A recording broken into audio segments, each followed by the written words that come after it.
مولاي صل وسلم دائما أبدا على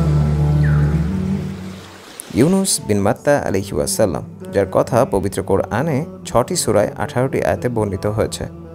সূরা ইউনুস 98 আয়াতে তার নাম ইউনুস, সূরা আম্বিয়া 87 আয়াতে জুন্নুন এবং সূরা কালম 48 আয়াতে সাহেবুল হুদ বলা হয়েছে। নুন ও হুদ উভয় অর্থ মাছ। জুন্নুন ও সাহেবুল হুদ অর্থ মাছওয়ালা। একটি বিশেষ ঘটনার প্রেক্ষিতে তিনি উক্ত নামে পরিচিত হন।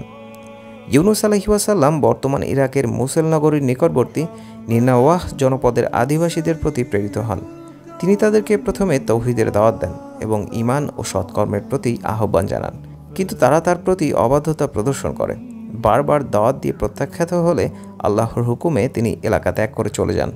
ইতিমধ্যে তার কওমের উপর আযাব নাদিল হওয়ার পূর্বাভাস দেখা দিলে জনপদ ত্যাগ করার সময় তিনি বলে গিয়েছিলেন যে 3 দিন পর তোমাদের এইখানে গজব নাদিল হবে। তারা ভাবল নবী কখনো মিথ্যা বলেন না। ফলে ইউনুসের কওম ভীত সন্ত্রস্ত হয়ে দ্রুত কুফর ও শিরক হতে তওবা করে এবং জনপদের সকল আবাল বৃদ্ধ বনিতা এবং গবাদি পশুসহ তারা জঙ্গলে পালিয়ে যায়। সেখানে গিয়ে বাচ্চাদের ও গবাদি পশুগুলিকে তারা পৃথক করে দেয় এবং নিজেরা আল্লাহর দরবারে কায়মনোচিত্তে কান্নাকাটি শুরু করে দেয়। তারা সর্বাত্মকভাবে আল্লাহর কাছে তওবা করে এবং আসন্ন গজব হতে আল্লাহর কাছে আশ্রয় প্রার্থনা করে। ফলে আল্লাহ তাদের তওবা কবুল করেন এবং তাদের উপর থেকে আযাব উঠিয়ে নেন। এ বিষয়ে মহান রাব্বুল আলামিন বলেন, فلولا كانت قرية آمنت فنفعها إيمانها إلا قوم يونس لما آمنوا كشفنا عنهم عذاب الخزي في الحياة الدنيا ومتعناهم إلى حين। ওদিকে ইউনুস আলাইহিস সালাম ভেবেছিলেন যে তার কওম আল্লাহর গজবে ধ্বংস হয়ে গেছে, কিন্তু পরে যখন তিনি জানতে পারলেন যে আদেও গজব নাজিরই হয়নি, তখন তিনি চিন্তায় পড়লেন যে এখন তার কওম তাকে মিথ্যাবাদী ভাববে এবং মিথ্যাবাদীর শাস্তি হিসেবে প্রথা অনুযায়ী তাকে হত্যা করবে। তখন তিনি জনপদে ফিরে না গিয়ে অন্যত্র হিজরতের উদ্দেশ্যে বেরিয়ে পড়লেন। এ সময় আল্লাহর হুকুমের অপেক্ষা করাটাই তার জন্য যুক্তিযুক্ত ছিল, কিন্তু তিনি তা করেননি। وَإِنَّ يُونُسَ لَمِنَ الْمُرْسَلِينَ إِذْ أَبَقَ إِلَى الْفُلْكِ الْمَشْحُونِ فَسَاهَمَ فَكَانَ مِنَ الْمُدْحَضِينَ فالتقمه الحوت وهو مليم। আল্লাহর হুকুমের অপেক্ষা না করে নিজস্ব ইজতিহাদের ভিত্তিতে ইউনুস আলাইহিস সালাম নিজ কওমকে ছেড়ে এই হিজরতের উদ্দেশ্যে বেরিয়েছিলেন বলেই অত্র আয়াতে তাকে মুনিবের নিকট থেকে পলায়নকারীও বলা হয়েছে। যদিও বাহ্যিক দিক থেকে এটা কোনো অপরাধ ছিল না, কিন্তু পয়গম্বরদের ও নৈকট্যশীলদের মর্তবা অনেক ঊর্ধ্বে, তাই আল্লাহ তাদের ছোটোখাটো ত্রুটির জন্য পাকড়াও করেন। ফলে তিনি আল্লাহর পরীক্ষায় পতিত হন। হিজরত করে নদী পার হওয়ার সময় মাঝ নদীতে হঠাৎ নৌকা ডুবে যাবার উপক্রম হয়। এই দেখে মাঝি বলল, একজনকে নদীতে ফেলে দিতে হবে, নইলে সবাইকেই ডুবে মরতে হবে। এই জন্য লটারি হলে পরপর 3 বার তার নাম আসে। ফলে তিনি নদীতে নিক্ষিপ্ত হন। সাথে সাথে আল্লাহর হুকুমে বিরাট আকার একটি মাছ এসে তাকে গিলে ফেলে, কিন্তু মাছের পেটে তিনি হজম হননি, বরং এটা ছিল তার জন্য নিরাপদ কয়েদখানা। মাওয়ার্দী বলেন, মাছের পেটে অবস্থান করাটা তাকে শাস্তিদানের উদ্দেশ্য ছিল না, বরং আদব শিক্ষাদানের উদ্দেশ্য ছিল। যেমন পিতা তার শিশু সন্তানকে শাসন করে শিক্ষা দিয়ে থাকেন। ইউনুস আলাইহিস সালাম মাছের পেটে কতদিন ছিল অথবা কত সময় ছিল এ বিষয়ে মতভেদ রয়েছে। আসলে এইসব মতভেদের কোনো গুরুত্ব নেই। এসবের রচয়িতা হলো ইহুদি গল্পকারগণ। প্রকৃত ঘটনা একমাত্র আল্লাহ সুবহানাহু ওয়া তাআলাই ভালো জানেন। পবিত্র কোরআনে যে ঘটনাগুলো আল্লাহ উল্লেখ করেছেন আমরা এর উপরই ঈমান আনব এবং নবী মুহাম্মদ সাল্লাল্লাহু আলাইহি ওয়াসাল্লামের হাদিসে যে বিষয়গুলো উল্লেখ করা হয়েছে আমরা সেগুলোই বিশ্বাস করব।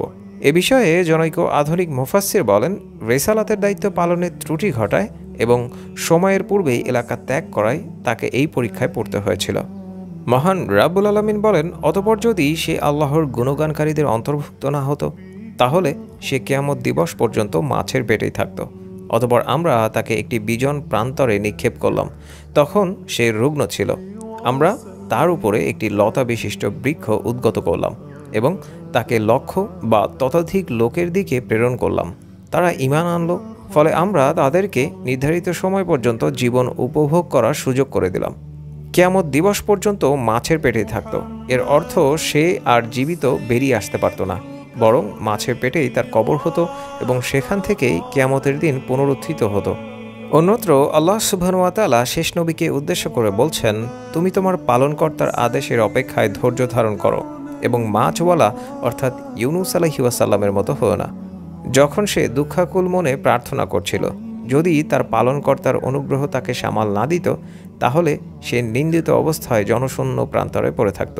অতঃপর তার পালনকর্তা তাকে মনোনীত করলেন এবং তাকে সৎকর্মশীলদের অন্তর্ভুক্ত করে নিলেন। ইউনুস আলাইহিস সালাম যখন মাছের পেটে বন্দী ছিলেন, তখন আল্লাহর কাছে সাহায্য প্রার্থনা করেছিলেন। ইউনুস আলাইহিস সালামের উক্ত দোয়ায়ে ইউনুস নামে পরিচিত। লা ইলাহা ইল্লা আনতা সুবহানাকা ইন্নী কুনতু মিনাজ জালিমিন। রাসূল সাল্লাল্লাহু আলাইহি ওয়াসাল্লাম বলেন, বিপদগ্রস্ত কোনো মুসলমান যদি নেক মাকসাদ হাসিলের নিমিত্তে উক্ত দোয়া পাঠ করে, তবে আল্লাহ সুবহানাহু ওয়া তাআলা তা কবুল করেন। ইউনুস আলাইহিস সালাম মাছের পেটে থাকার পরে আল্লাহর হুকুমে নদী তীরে নিক্ষিপ্ত হন। মাছের পেটে থাকার ফলে স্বাভাবিকভাবেই তিনি রুগ্ন ছিলেন।